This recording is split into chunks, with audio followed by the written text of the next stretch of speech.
Saludos, les habla el pastor Salomón de la Cruz desde Cozumel, Quintana Roo, México, y en esta ocasión quiero tratar dos temas de Hechos, capítulo 15.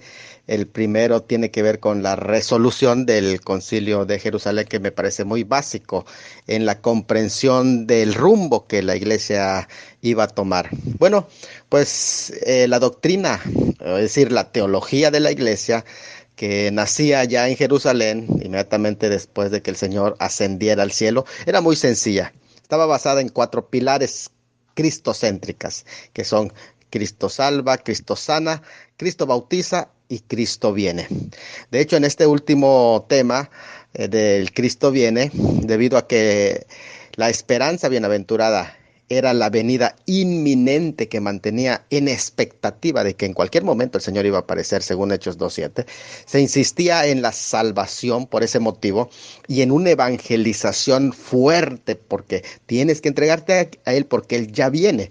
Así lo expresaban textos como Mateo 18 al 20 y Hechos 1:7 al 8, porque se esperaba que Cristo iba a regresar ya. A veces no se hacía diferencia entre la venida inminente y la venida inmediata. Entonces ellos hablaban muchísimo de la venida del Señor. Incluso Pablo le esperaba cuando decía, nosotros los que vivimos, los que hayamos quedado hasta la venida del Señor. Él estaba esperando la aparición del Señor.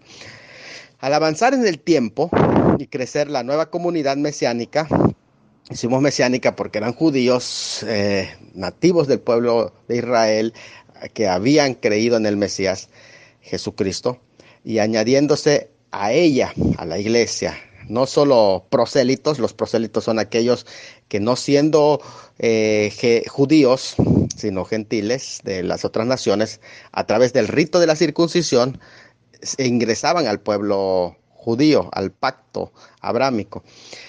Pero también empezó a ingresar un grupo que no eran prosélitos, sino que eran completamente del pueblo gentil.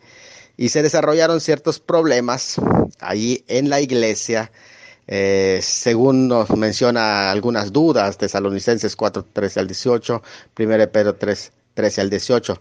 Algunos nuevos creyentes, no judíos, que eran producto del ministerio de la incircuncisión predicado por Pablo, que alcanzó más allá de las fronteras de los límites de la iglesia judía, que precisamente con la visión misionera desde el capítulo 13 del libro de los Hechos que tenía prácticamente la iglesia que se encontraba en Antioquía. Ustedes pueden leer esa visión misionera de esa iglesia que se fue más allá de los límites de la iglesia judía. Se utilizaba entonces su libertad, este grupo, con respecto al código moral judío, como excusa muchas veces incluso para una conducta un poquito relajada, licenciosa, que de alguna manera pasó con los corintios, con los de Gálatas, los de Galacia, colosenses, incluso varias partes de Asia Menor.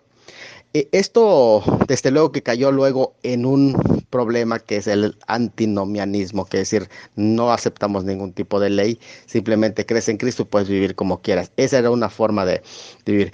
Ahora, por otro lado, dentro del grupo de los convertidos judíos, surgieron otro grupo, era el otro extremo, los judaizantes, que eran legalistas, quienes alegaban que la solución a este problema era que tanto los cristianos de origen gentil como los de origen judío debían obedecer las leyes mosaicas en su totalidad, amenazándose así la importancia del sacrificio de Cristo, como lo declara Hebreos 6:4 al 6. Ahora, esto desde luego que comenzaba con ¿qué?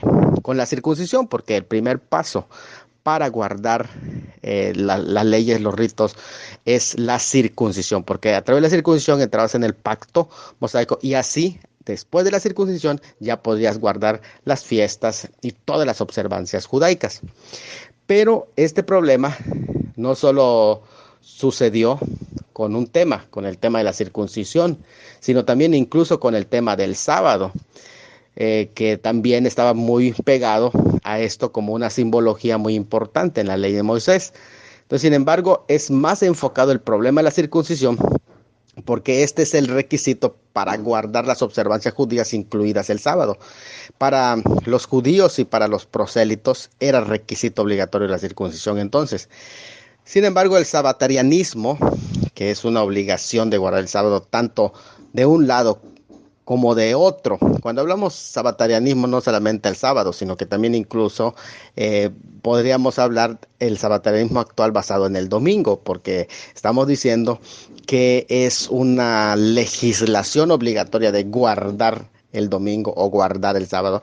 Y de ambos lados ha dañado la comprensión del mensaje implicado en las lecciones didácticas de Dios por medio del día de reposo. Cuando se habla del reposo, no estamos hablando de un día, sino que estamos hablando precisamente de reposo y estamos hablando de una relación con Dios.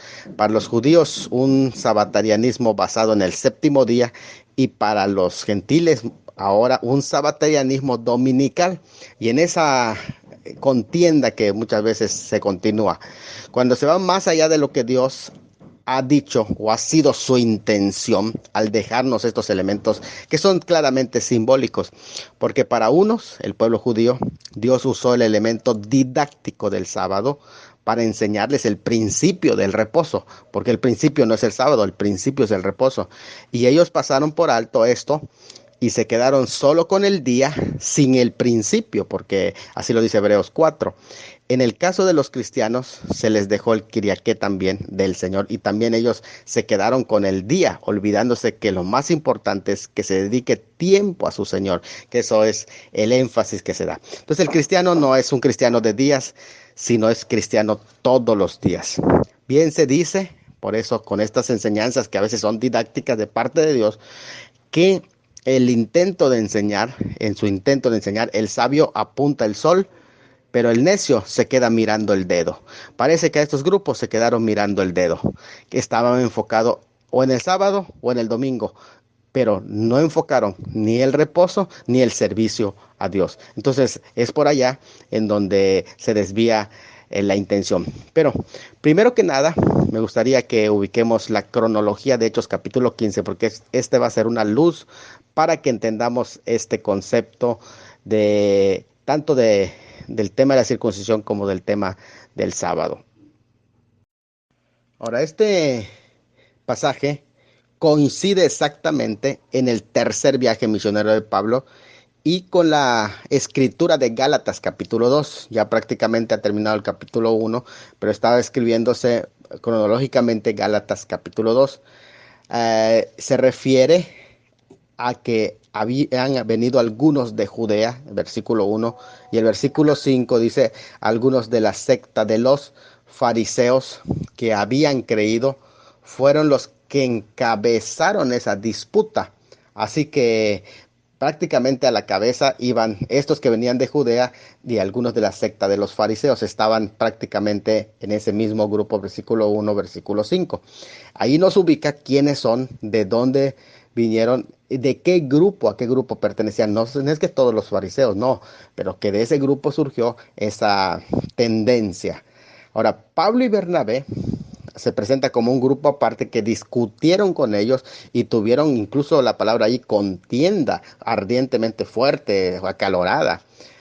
Pedro habla y aquí interesante porque después de que Pablo y Bernabé estuvieron discutiendo con este grupo, Pedro, que es un personaje muy importante. De hecho, es la última mención en la historia del libro de los Hechos, en este versículo 7 al 11, en esos 4 versículos, desde el 7 al 11, en el que él habla, en donde es citado Pedro, citado luego por Jacob, pero Jacob lo menciona con su nombre hebreo, Simón, su nombre hebreo en el versículo 14, así cita a Pedro. Así que su aportación, la aportación de Pedro fue contundente en el versículo 9, donde dice que el Espíritu Santo ninguna diferencia hizo entre nosotros y ellos. Ahí el término nosotros, él está refiriéndose al grupo de judíos y ellos se está refiriendo a los que no eran prosélitos, sino que pertenecían abiertamente al pueblo que no estaba circuncidado. Eso es muy importante que nosotros lo entendamos en este pasaje, porque si no, no va a tener sentido la discusión de por qué esto está sucediendo. Interesante porque Pedro, estando él del lado de los judíos, siendo judío, él dice entre nosotros y ellos no hubo distinción de parte de Dios cuando derramó su espíritu, purificando por fe sus corazones. Interesante porque aquí entonces ya viene el elemento del evangelio que no es por las obras de la ley, sino por la fe.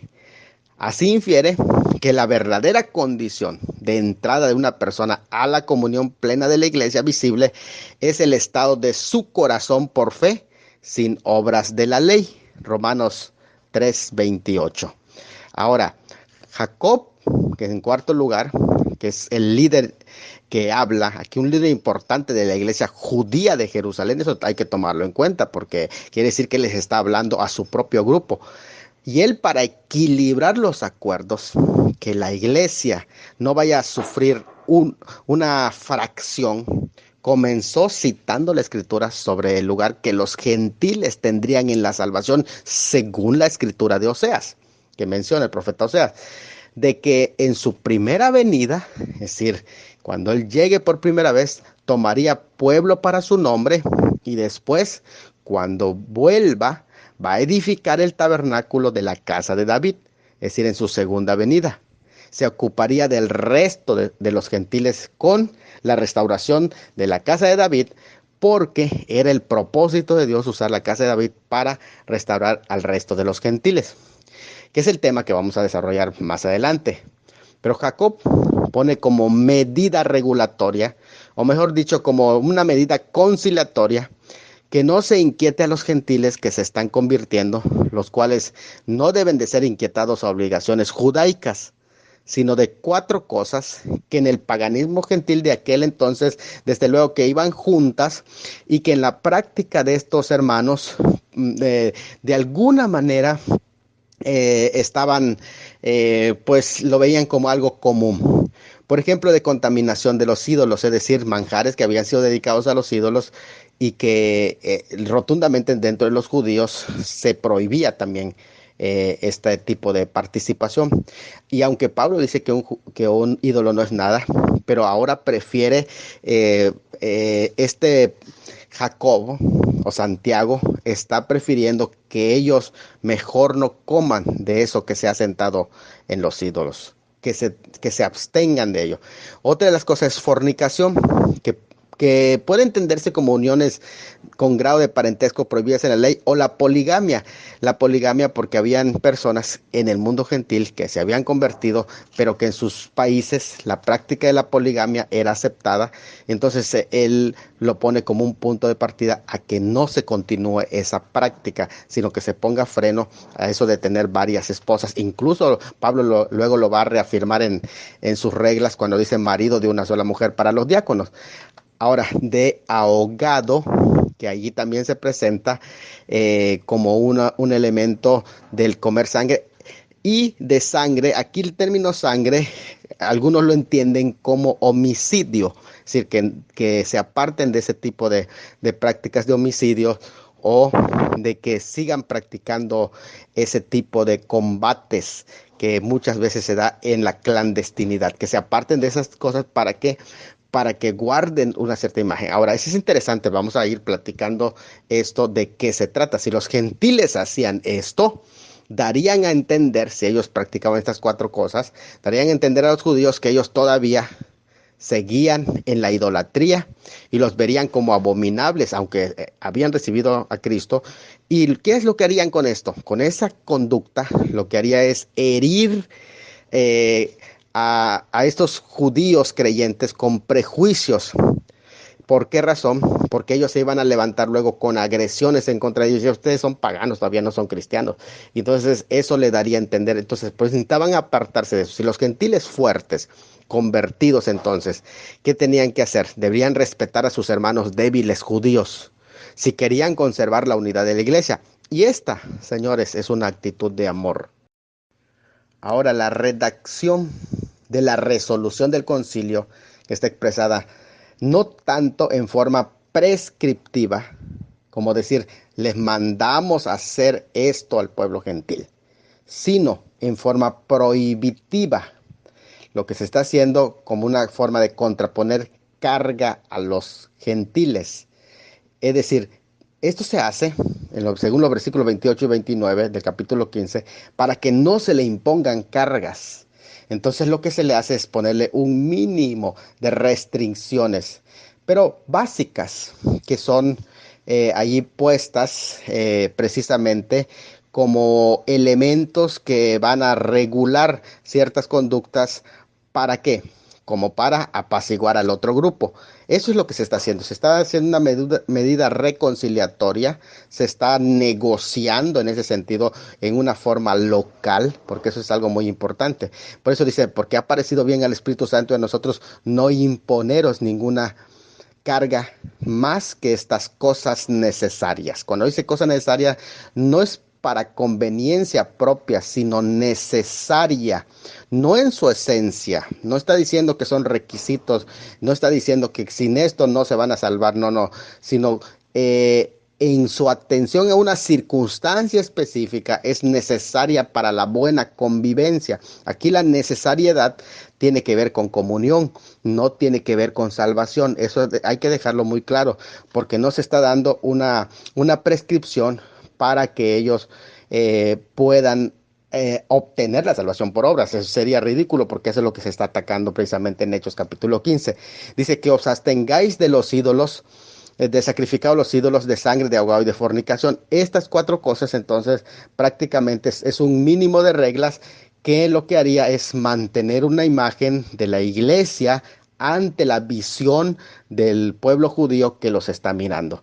Todas estas fueron propuestas como concesiones de parte de los convertidos gentiles para no lastimar los sentimientos judaicos, y no fueron impuestas como que si fuesen obligaciones inalterables, sino que se está hablando de algo que no traspasa a la contemporaneidad, es decir, que no llega hasta el tiempo de hoy, sino que fue para una medida para ese momento que estaba pasando la iglesia en esa circunstancia.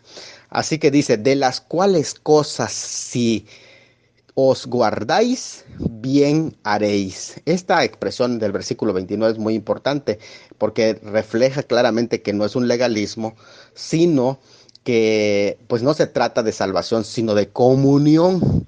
No estaban condicionados a la salvación de los gentiles, sino que este mínimo de normas lo que tenía era la intención de evitar una brusca ruptura en la iglesia primitiva entre gentiles creyentes y judíos creyentes. Recuerden, no está hablando de todo el pueblo de Israel, sino está hablando de creyentes. Eso es muy importante, porque muchos piensan que aquí se está hablando de otro grupo de judíos, pero no, aquí entre judíos creyentes, mesiánicos, y gentiles creyentes. Gentiles que no estaban circuncidados todavía, porque esa es la razón de esta reunión. Y para enfatizar el equilibrio, la igualdad, la justicia y lo equitativo, se dice que para los judíos ellos ya tienen quienes desde tiempos antiguos les lee a Moisés en las sinagogas durante los sábados. Así que para ellos no hay más prescripciones, y algo muy importante, a ellos se les enseña esto. Así que si a ellos se les enseña esto en las sinagogas, entonces ustedes los gentiles traten de respeten la creencia, respeten la enseñanza que se les da en la sinagoga, porque si ustedes enseñan otra cosa allí, pues van a creer que no son de la misma fe. Esa es la razón de esta ley. Es muy importante que se sepa esto, cómo se va la sabiduría de estos hombres haciendo que se amalgame, que entren en unidad. Entonces no deberían los gentiles ser tan severos en criticar a los judíos como ustedes son muy, muy religiosos, ya que desde su infancia a ellos se les enseña en la sinagoga estos preceptos. Debe dárseles tiempo a los judíos, y entre tanto ellos lo entienden lo que es el evangelio, la libertad en Cristo. Debe usarse la moderación por amor a estos hermanos en Cristo.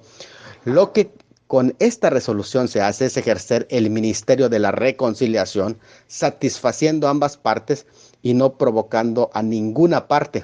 De verdad que ojalá la iglesia de hoy tuviera siempre este espíritu de consideración y ternura con sus hermanos. Con esto se implica que no necesitan ser circuncidados para ser salvos, lo que implicaría el guardar la ley desde el inicio, ya que no ese es el tema, ni el sábado tampoco no se toca aquí.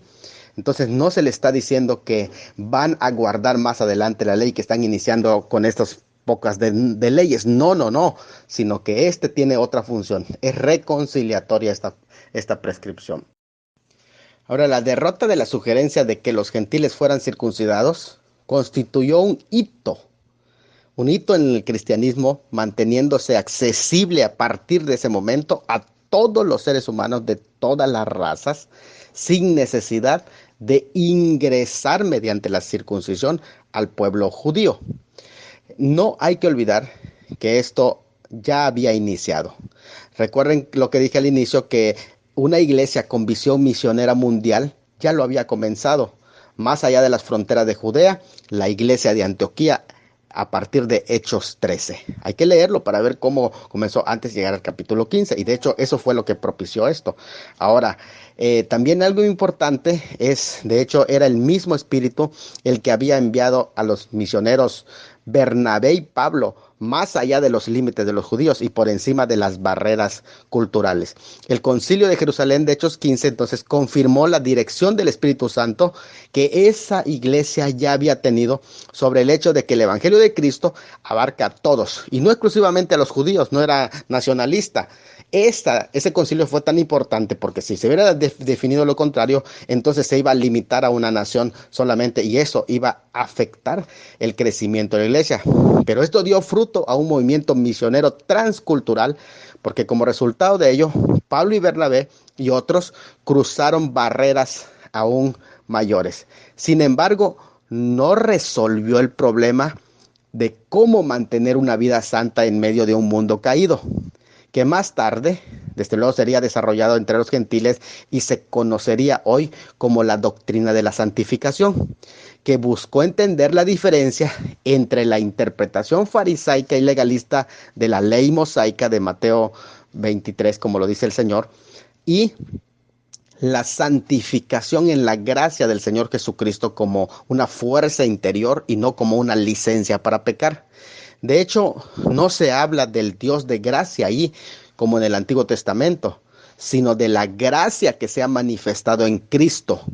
No su naturaleza, sino su actuación, ya actuando en nosotros la gracia de Dios, en Cristo Jesús.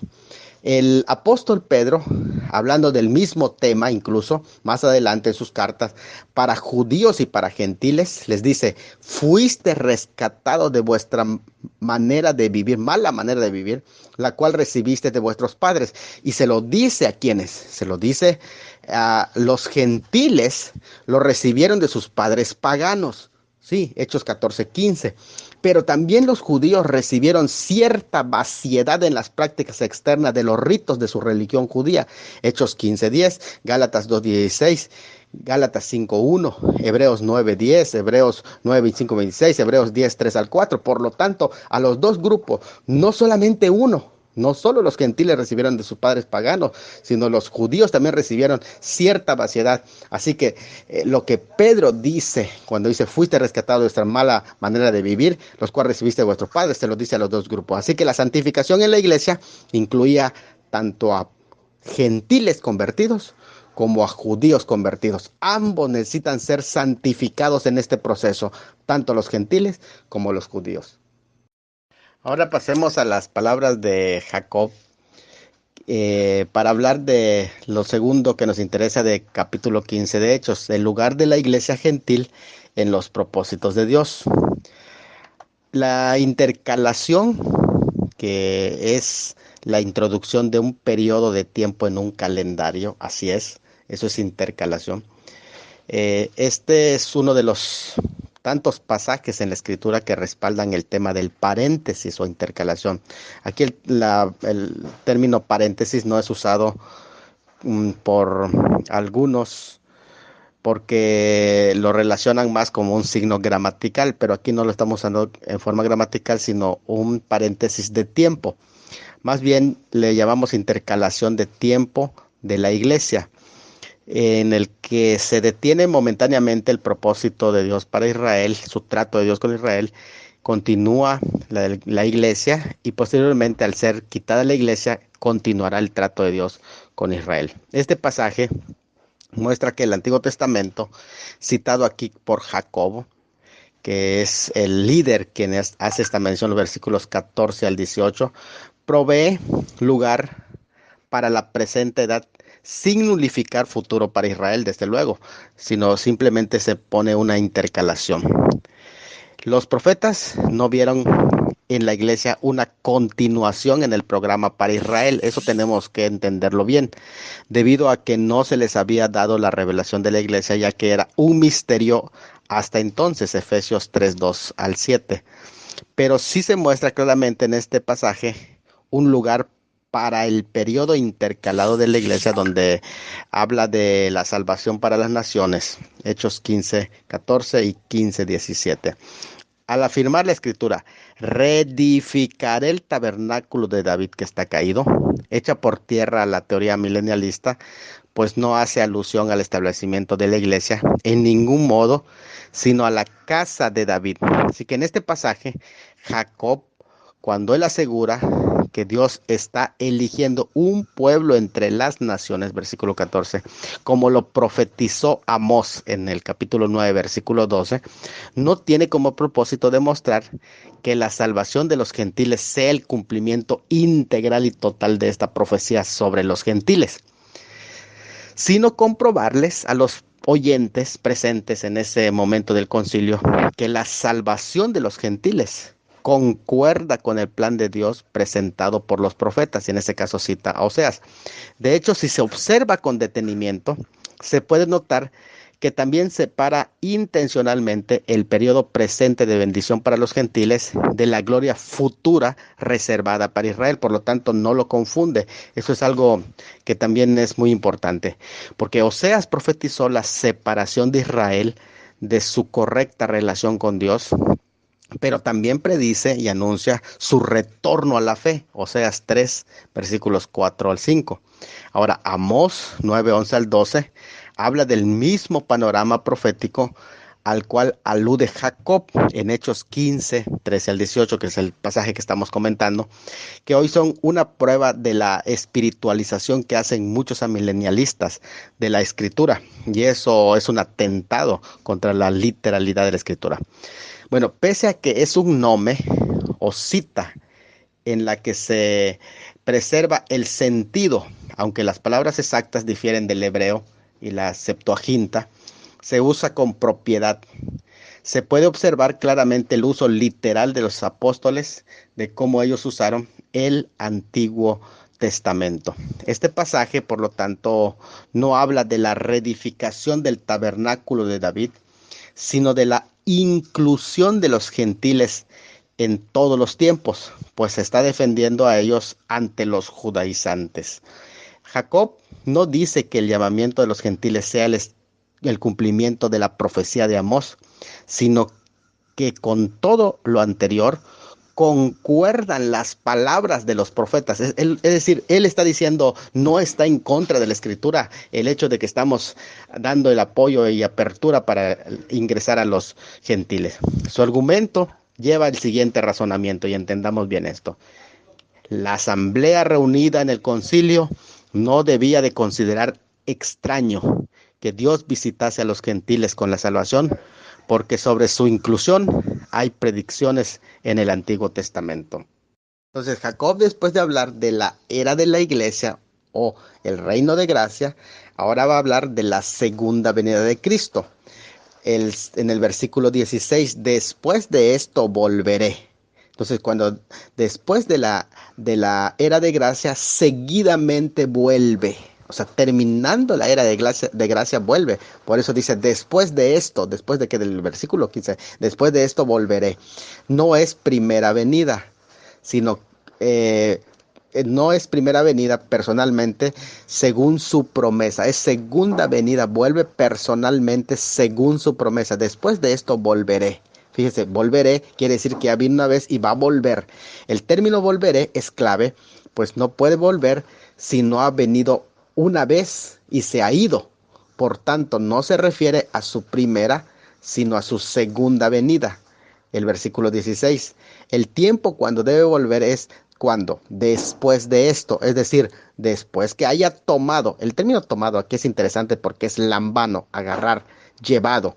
Esa misma palabra se usa un poquito diferente, pero para sí mismo se utiliza con otra palabra, con una conjugación de para lambano en Juan 14:3, lo cual es una referencia al arrebatamiento de la iglesia, y en Romanos se refiere como la plenitud de los gentiles en 11:25. Volveré, después de esto volveré. Esa es la expresión, después de que haya tomado pueblo para sí, volveré.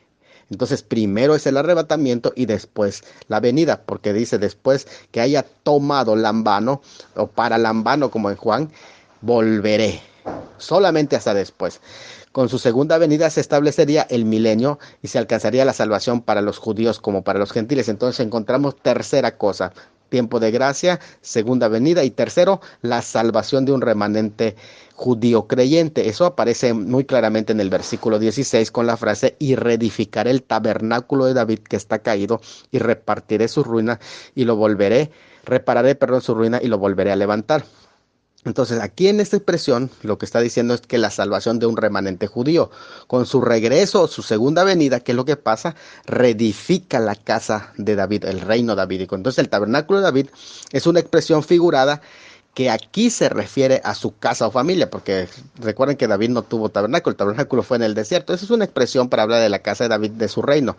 En el cumplimiento de Romanos 11:25 aquí, donde Romanos 9:29 al 33 y 11:1 al 36 lo mencionan, que tiene como objeto el cumplimiento de las promesas dadas en los pactos a Abraham, de que serían benditas en él todas las familias de la tierra.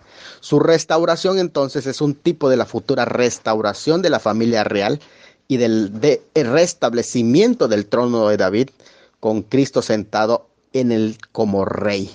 Así que Israel se convertiría en canal de bendición para el mundo. El recogimiento del pueblo para sí y la reedificación del tabernáculo de David son claramente cosas diferentes. No hay que confundirlo, porque cuando recoge pueblo para sí, está hablando de la iglesia, y el restablecimiento del tabernáculo de David prácticamente es otra cosa diferente. Una cosa precede a la otra. Entre ambas se sitúa el retorno de Cristo en gloria. Es decir, primero toma pueblo para sí, luego viene la segunda venida y en tercero viene el establecimiento del trono de David. Entonces que la restauración del tabernáculo sucede solo luego de que toma para sí, ya ha tomado pueblo para sí, y luego regresa por segunda vez. Eso es importante que lo ubiquemos. En cuarto lugar, después de que establece el tabernáculo de David caído, viene la salvación de los gentiles creyentes. En el versículo 17 lo dice: para que el resto de los hombres, ¿para qué restablece el tabernáculo en el milenio? Para que el resto de los hombres que estén en el milenio busquen al Señor y todos los gentiles sobre los cuales es invocado mi nombre. Entonces, sucederá la conversión del resto de los hombres que crean durante el milenio, porque van a creer con la predicación del pueblo judío. Con su regreso, lo que ya está sucediendo en la época de gracia actual, pero ahora con su segunda venida, sucederá en una escala mayor en la época del reino milenial. Así la restauración de Israel nacionalmente bendecirá a las naciones gentiles, como lo dice Romanos 11:12. ¿Cuánto más será su restauración? ¿Para qué es restaurado Israel? Para que el resto de los hombres sean bendecidos o busquen al Señor, y eso es durante el milenio. Ahí se va a cumplir que serán benditas en él todas las familias de la tierra. Entonces el resto de Adán o de la humanidad será finalmente conquistada con el establecimiento del reino mesiánico en ese tiempo. El residuo de los hombres que no ha conocido al Señor tendrá entonces la oportunidad en el milenio, con la restauración de Israel, de creer para ser salvos. Entonces, para terminar, siendo que el actual propósito de Dios en este tiempo de gracia es juntar un pueblo de entre los gentiles para sí, Jacob advierte contra inquietar a los gentiles, poniéndolos bajo la ley de Moisés. Y decir, tienes que guardar la ley. No, porque ese es otro pueblo. Pues la salvación es por fe, no por guardar la ley. Esto en nada pone a un lado a Israel. Al contrario, Esta bendición para los gentiles se lleva a cabo por medio de la bendición de Israel y el levantamiento de la casa de Israel. Pero en ninguna manera la iglesia desplaza a Israel ocupando su lugar. Su inclusión no es sustitución. No está sustituyendo a Israel, pero tampoco está compitiendo con Israel. Es el lugar de Dios que le está dando al pueblo gentil hoy, salvando no como requisito que se haga judío, sino desde su trinchera. Puede ser gentil creyente, judío creyente, ambos en este tiempo de gracia forman el único cuerpo de Cristo.